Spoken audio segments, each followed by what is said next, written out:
Hello अस्सलाम वालेकुम dear student, today we are discussing endocrine and metabolic disorder, जो कि हमारे पास पैथोफिजियोलॉजी 2 का सेकंड यूनिट है।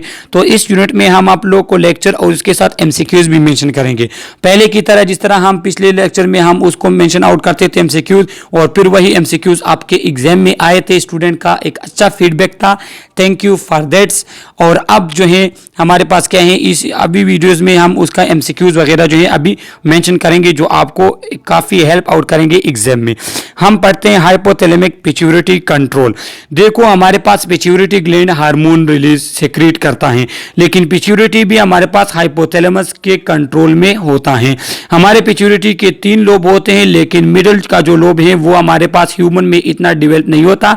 तो बेसिकली हम 2 लोब पढ़ते हैं, 2 लोब।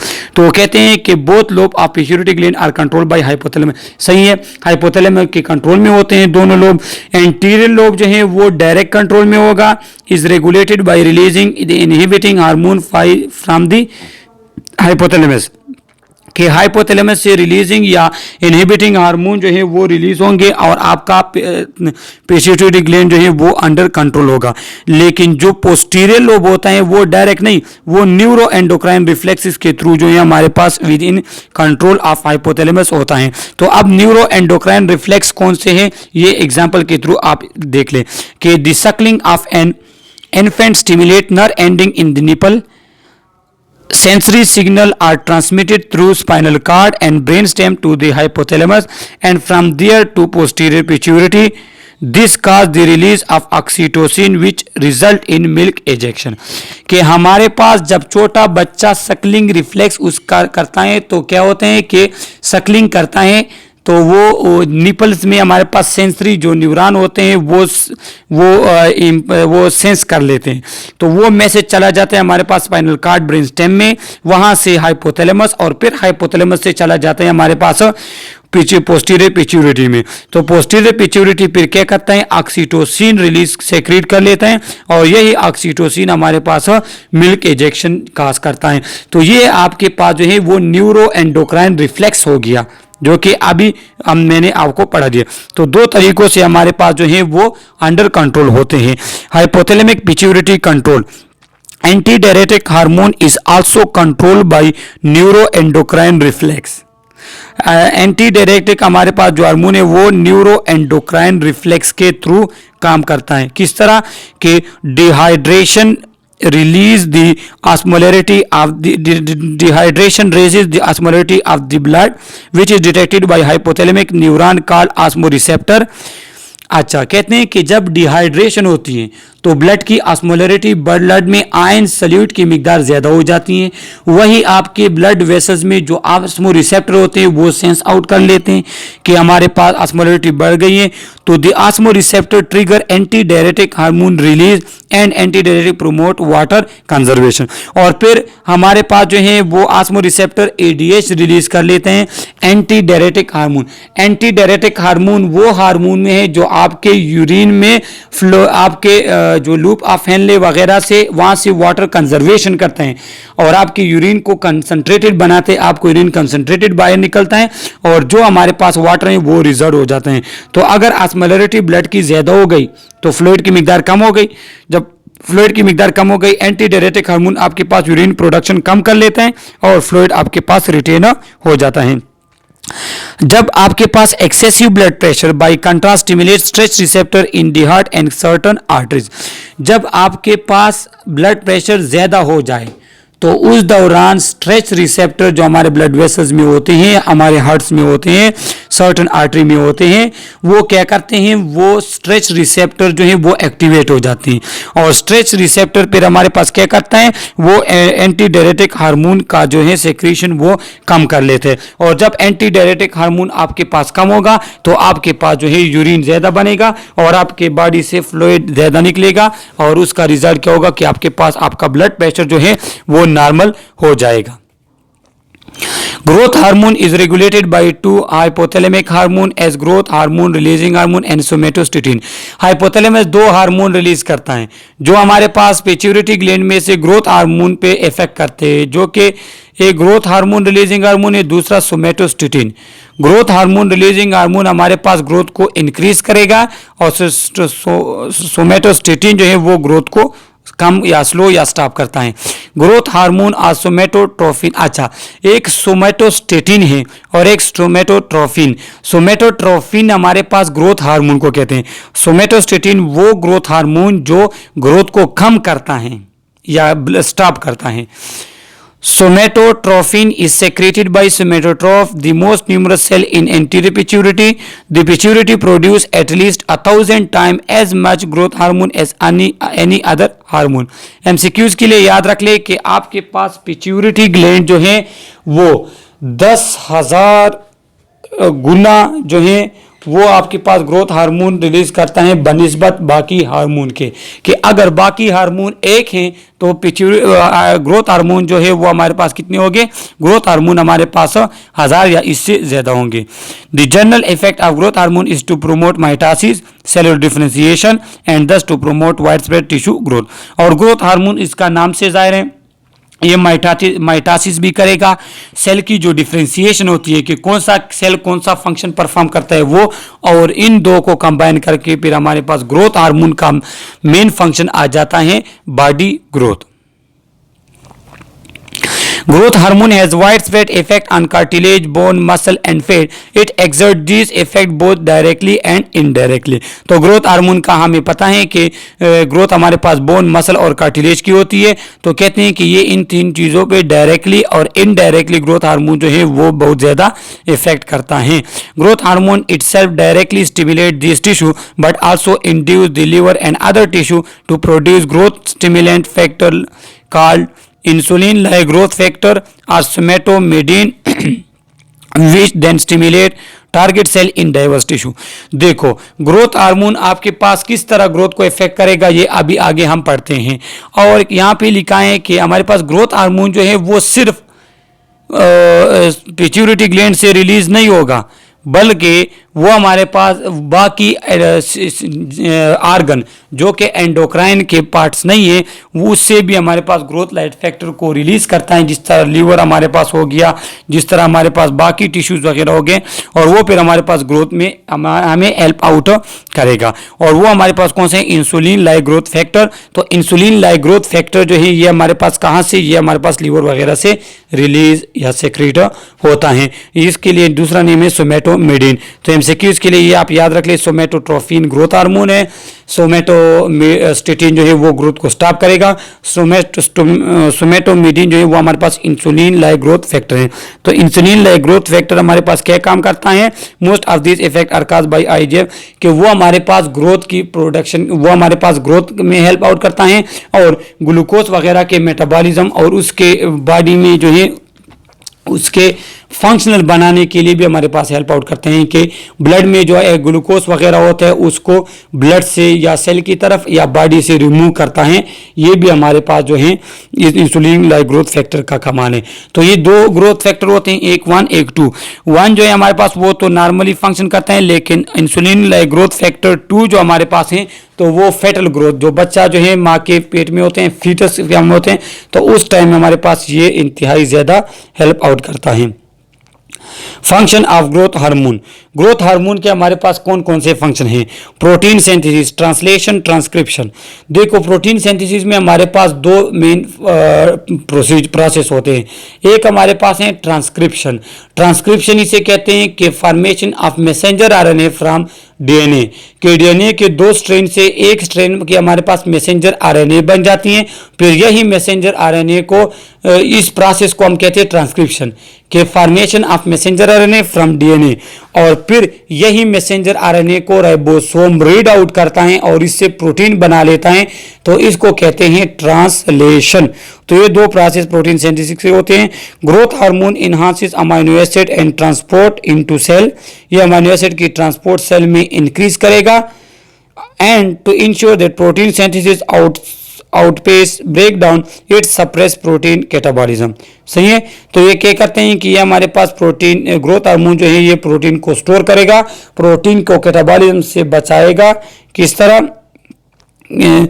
तरह कि जब हमारे पास प्रोटीन हमारे बॉडी में यूज होते हैं, यूज मतलब हमारे बॉडी के मैक्सिमम स्ट्रक्चर हैं वो प्रोटीन से बने हुए होते हैं, तो ये प्रोटीन को स्ट्रक्चर के लिए जो है जोड़ लेते हैं, उसे स्ट्रक्चर फॉर्मेशन में जो है हेल्प आउट करते हैं। इसके बाद lipid metabolism to provide energy for growing tissue, growth hormone stimulate adipocyte to catabolize fat and release free fatty acid and glycerol into the blood. ये हमारे पास क्या करते हैं कि ये एडिपोसाइट को स्टोर करता है, वो स्टिमुलेट करता है ताकि हमारे पास जो है फैट के जो सेल है उसकी कैटाबॉलिज्म हो जाए और वो हमारे पास फ्री फैटी एसिड अलाउ करे जो कि ग्लूकोन्यूजेनेसिस के थ्रू हमारे पास एनर्जी की प्रोडक्शन करते हैं। Growth hormone has a protein sparing effect bye liberating free fatty acid and glycerol by energy it make unnecessary for cell to consume their protein in growth। कहते हैं कि हमारे पास ग्रोथ हार्मोन जो है वो क्या काम करते हैं, वो ग्लूकोज से जो है हमारे पास वो फैट से हमारे पास एनर्जी की प्रोडक्शन करते हैं ग्लूकोन्यूट्रिनेसिस से, और इस तरह पर हमारे पास प्रोटीन की कंजम्पशन जो है वो कम हो जाती है। तो ये फ्री फैटी एसिड और ग्लिसरॉल को रिलीज करके एनर्जी प्रोड्यूस करते हैं और प्रोटीन के हमारे पास जो है बचत होती है। Carbohydrate metabolism growth hormone also has a glucose sparing effect, it role in mobilizing free fatty acid, reduce the body dependence on glucose which is used instead for glycogen synthesis and storage। हमारे पास क्या है कि glucose की भी ये spare करता है कि ग्लूकोज की जगह ये फैटी एसिड और ग्लिसरॉल रिलीज कर लेते हैं जिससे एनर्जी प्रोड्यूस हो जाती है और ग्लूकोज हमारे पास ग्लाइकोजन के फॉर्म में हमारे बॉडी में स्टोर हो जाता है। Electrolyte balance growth hormone promote sodium potassium chlorine retention by the kidney, enhance calcium absorption by the small intestine and make these electrolyte available to the growing tissue। ये हमारे पास जो है ग्रोथ हार्मोन क्या करते हैं कि किडनी को stimulate कर लेते हैं कि वो ये आयन जो है इसको रीएब्जॉर्ब कर लें और यही आयन फिर हमारे पास जो है स्मॉल इंटेस्टाइन से कैल्शियम एब्जॉर्प्शन और फिर यही ग्रोथ में यूज होते हैं। कैल्शियम हमारे पास बोन वगैरह में प्रोड्यूस होते हैं, मस्कुलर एक्टिविटी के लिए हमारे पास सोडियम पोटाशियम की ज़रूरत होती है, तो क्लोरीन की भी ज़रूरत होती है। तो ये तमाम जो हमारे पास हैं ये ग्रोथ हार्मोन इसकी स्पेयरिंग करता है, उसे वो अंदर की तरफ लेकर जाता है। एबनॉर्मेलिटी, अब हम पढ़ लेते हैं ग्रोथ हार्मोन की एबनॉर्मेलिटीज़ कि उसके में कौन कौन सी एबनॉर्मेलिटी हमारे पास आ सकती है। अगर हाइपर सेक्रीशन है तो जाइजेंटिज्म और एक्रोमेगेली होगा, अगर लोअर है तो डर्फिज्म होगा।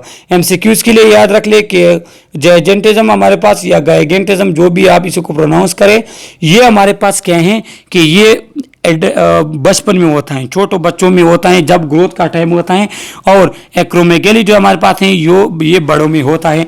तो ये अब आगे हम पढ़ लेते हैं जाइजेंटिज्म किसे कहते हैं। Gigantism is an excessive secretion of growth hormone during childhood before the closure of bone growth plate which causes over growth of long bone and very tall stature. क्या होते हैं कि हमारे पास ये बोन है, जो यहाँ पे मैं आप लोगों के लिए बोन बना लूँ कि ये हमारे पास जो है बोन है, ये हमारे पास बोन है। तो यहाँ पे हमारे पास जो है प्लेट्स होते हैं जिसे ग्रोथ प्लेट्स कहते हैं।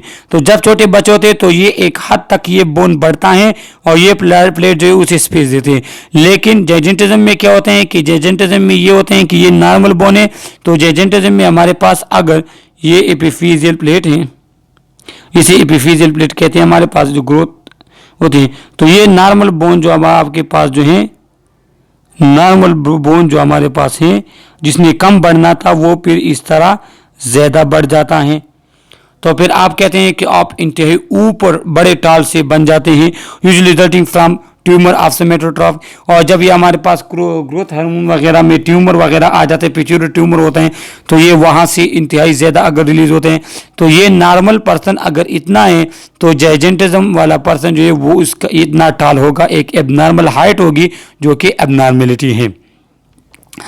ये अब एक्रोमेगेली हमारे पास क्या है कि वो हमारे पास बड़ों में होता है। उसमें ये होता है कि ग्रोथ हार्मोन ज़्यादा रिलीज हो जाए, सही है, आफ्टर द एपिफिजियल ग्रोथ। अच्छा, ये व्हेन, इसमें क्या होते हैं कि एपिफिजियल प्लेट के बाद, एपिफिजियल प्लेट के बाद इस तरह कि देखो ये हमारे पास जो है ये बोन है, या मैं आपको बोन, छोटा सा बोन में अगर आपको बना लूँ, छोटा सा मैं बोन आपको अगर बना लूँ, तो ये हमारे पास जो है एपिफिजियल प्लेट है। सही है, एपिफिजियल। एक्रोमेगेली में किस तरह होते हैं कि ये बोन लेंथ वाइज नहीं बढ़ता, बल्कि बोन इस तरह बढ़ते हैं कि एपिफिजियल प्लेट जो है वो अपनी जगह पे होते हैं, उनके साथ इसका कोई काम नहीं होता। लेकिन आपके पास बोन जो है वो बोन अगर इस तरह हमारे पास बोन है, अगर इस तरह हमारे पास बोन, तो वो बोन इस तरह हो जाते हैं। ये बोन हमारे पास जो है ये इस तरह हो जाते हैं। ये जो है उसकी स्वेलिंग हो जाती है, वो किसी और साइड की तरफ निकल आ जाती है, इसको कहते हैं एक्रोमेगेली। और ये एडल्ट में होते हैं, मेन में 40 और फीमेल में 45 एज या इसके बाद होगा। और यहाँ पे आप देख सकते हैं, देखो ये इसका फेस नॉर्मल नहीं है, ये कुछ एबनॉर्मल ग्रोथ हैं। तो ये हमारे पास जो इसे कहते हैं एक्रोमेगेली। जेजेंटिज्म बच्चों में होगा, एक्रोमेगेली जो है वो हमारे पास बड़ों में होगी। काजेज ऑफ एक्रोमेगेली कौन से हैं कि मोस्ट कॉमन काजेज जो 95% है वो ये हैं कि सोमेटोट्रोफ एडोनीमा हो गए हैं, और हमारे पास सोमेटोट्रोफिन जो ग्रोथ हार्मोन है उसकी एबनॉर्मल रिलीज हो गई, लेकिन एडल्ट एज में। अदर काजेज क्या हैं कि ग्रोथ हार्मोन की एक्सेस सेक्रेशन, एक तो किसी और जगह पे हमारे पास एंडोक्राइन डिसऑर्डर है, या नॉन एंडोक्राइन डिसऑर्डर किसी और जगह पे है, और वहाँ से ग्रोथ हार्मोन एबनॉर्मली रिलीज होते हैं, सेक्रेट होते हैं, तो वो भी हमारे पास जो है एक्रोमेगेली काज करता है। या हमारे पास जो है किसी और जगह पे ट्यूमर है, किसी और जगह पे कैंसर है, तो वहाँ से हमारे पास ग्रोथ हार्मोन रिलीज हो गए और वो आप में ये प्रॉब्लम करते हैं। तो ये एक्रोमेगेली की आपको एक जो है पिक्चर में दिखाई गई है कि देखो इसका जो है पहले इस तरह थी, लेकिन एक्रोमेगेली के बाद ये फोर ब्रेन जो ये प्रोट्रूड हो गया, यहाँ पे ये जगह भी उसकी प्रोट्रूड हो गई है, ये भी प्रोट्रूड हो गए हैं, एबनॉर्मल ग्रोथ हो गई है, तो इसे कहते हैं एक्रोमेगेली। क्लिनिकल मैनिफेस्टेशंस क्या होंगे कि feature that result from high secretion of कि soft tissue swelling of hand and feet, आपके हैंड के जो सॉफ्ट टिश्यू वगैरह हैं उसकी स्वेलिंग हो जाती है, एबनॉर्मल हो जाते हैं। लोअर जा जो है आपका वो प्रोट्रूड बाहर की तरफ आ जाता है, जो लोअर जा है आपका, और उसके बाद आपका नोज जो है वो मोटा सा बड़ा सा बन जाता है। आपके हैंड जो है वो एबनॉर्मल इंतहाई ज़्यादा मीन्स नॉर्मल पोजीशन से वो बढ़ जाते हैं। आपके पाँव जो है वो भी इंतहाई ज़्यादा बढ़ जाते हैं। आर्थराइटिस आपको हो सकता है। कार्पल टनल सिंड्रोम होता है। कार्पल टनल सिंड्रोम ये जो आपको फिगर में दिखाया गया है कि यहाँ पे नर्व्स प्रॉब्लम आ जाती हैं आपके हैंड में, और आपके जो है कार्पल टनल सिंड्रोम आपको हो जाते हैं कि यहाँ पे आपको रेडनेस भी होगी, पेन भी होगा, और प्रॉब्लम भी आपको यहाँ पे होगी। यहाँ पे आप किसी चीज़ पे जोर वगैरह नहीं लगा सकेंगे। कार्डियोमेगेली और हार्ट फेल्यूर भी होता है, और किडनी फेल्यूर हमारे पास हो सकता है। ये ओवर सेक्रेशन अगर होती है ग्रोथ हार्मोन की।